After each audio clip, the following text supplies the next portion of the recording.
Okay guys, kamusta? Araw ngayon, July 1, 2026. So sa video na to papakita ko sa inyo kung magkano yung kinita ko sa pag-Shopee affiliate sa loob ng isang buwan as a beginner. Kasi nga beginner pa lang ako pero hanggang ngayon na-atal ko pa rin siya. Kasi kailan lang din naman ako nagsimula nito. So bago yun, papakita ko muna yung top 5 products na nabili sa akin sa pag-Shopee affiliate. Itong una kong product, itong original green herb oil. Yan, nabilihan ako ng 51 item. Ito siya. Yan. Green herb oil. Para siyang mga pamahid, gano'n. Galing Thailand. Ayan yung number 1 na nabibili sa akin. 51 items sold. Ito yung kinita ko dyan. Maliit lang kasi yung commission nito around 5% lang. So sa 100 pesos, let's say, yan, 99, meron lang ako 5 piso dyan.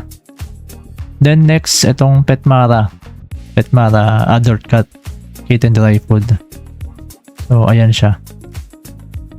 Kasi nga ginagamit ko lang naman yung mga available item na meron ako. Dahil nga may mga pusa kami, tapos may mga cat food kami binibili. Ito, ginamit ko siya as product affiliate para may maipost lang ako dun sa Shopee affiliate store ko. So ayan, nabili lang ako ng 5 item lang guys sa loob to ng isang buwan ha.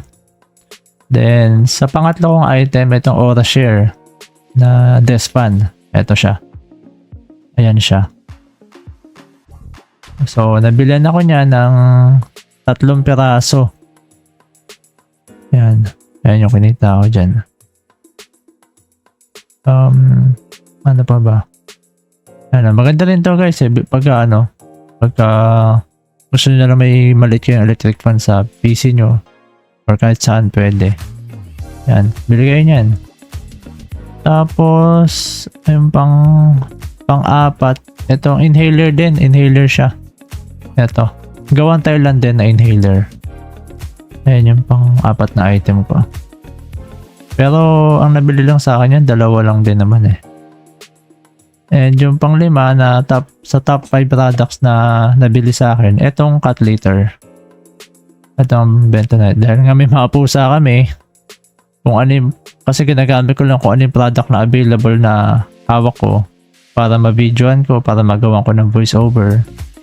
So ayan, ito ginamit ko, Bentonite cat litter. Nabilan lang din ako niya ng 2. So ayan, ayan siya. And for the whole month na kinita ko, maliit lang boys.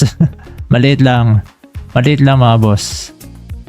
So yung order total amount ng item na yun 11,200, and yung commission ko doon ay ito lang, 867.6.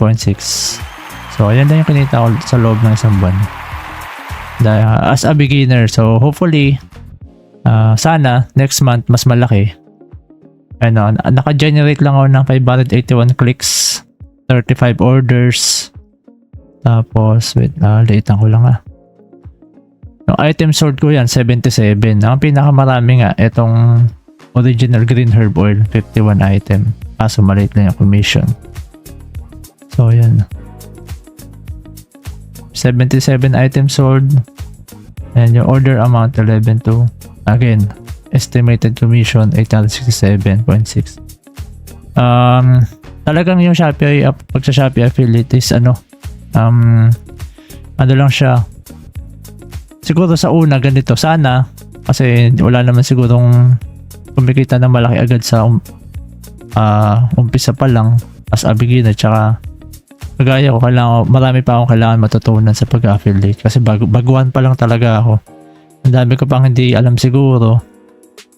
Marami yung groups na sinasalihan para matuto kung paano maka-generate ng mas malaking income.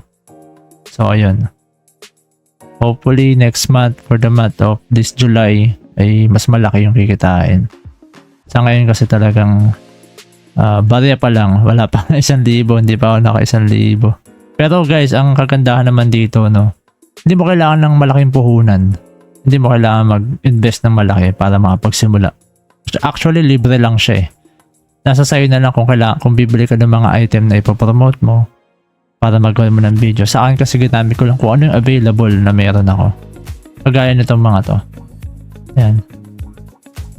Mayroon akong mga ganitong item sa bahay and then yung ginamit ko as product promotion. Binidyoan ko, binoise over ko and ginawan ko ng inedit ko siya sa CapCut. Meron nga pala akong video dito na in-upload kung paano magsimula sa Shopee Affiliate. At meron din akong in-upload dito na kung paano mag-upload ng mga video para sa Shopee Affiliate Store. Panoorin nyo na lang, ililink down ko na lang sa baba. So ayun guys. Yun lang, salamat. Pa-subscribe na rin ng YouTube ko. Kung pwede, salamat.